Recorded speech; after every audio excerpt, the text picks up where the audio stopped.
life is messy, whether you're same-sex attracted or heterosexual. It's just messy. Yes. Okay, so that makes me think of a question, Pastor Kim. Yeah. Life is messy. This issue can be messy. It begs the question, then who's this conversation for? Because I don't need any extra mess in my life. If I don't know someone gay or someone, there's not gay people in my church, or, if I'm not worried about getting the letters right, why this conversation when I've already got so much mess? Yeah, each aspect of our life can become a mess. Who's this conversation for? Good question.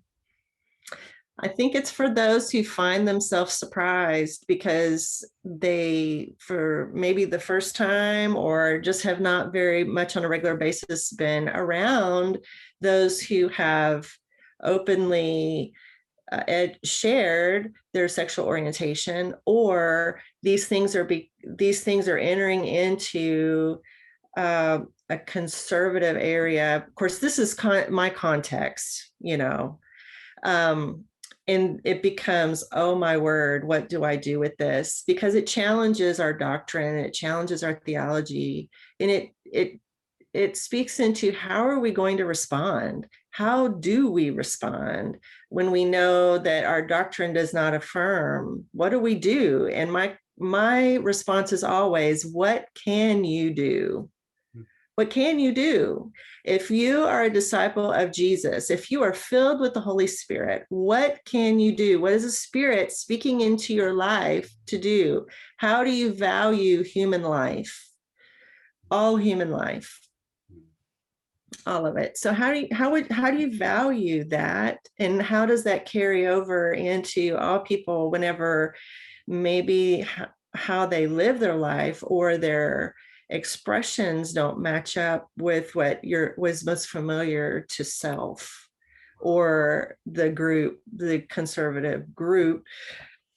So those things become very important, how we do that. So I think these kind of conversations open that up, that to think about it in our own conserving pool becomes very limited. And we need to listen to a few more, for plenty more friends, to find out what all is going on out there. So like, for instance, I am just like thrilled when I met Jeremy.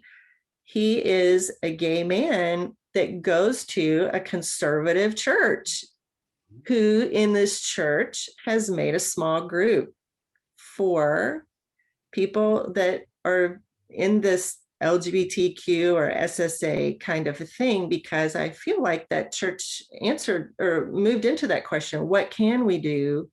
And they're moving in that direction. This is something that we can do. We are called to love. So that's a beautiful expression that I've seen, that Jeremy represents to me. So I would not have known that if I would not have got to know Jeremy.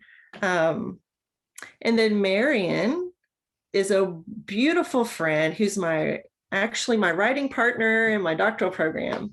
And she is a gay woman. She's in an affirming denomination, and she gives me insight because she has a beautiful way of creating conversations, no matter who you are, from where she stands. She has really helped me learn how to have bridging conversations and not just the block out.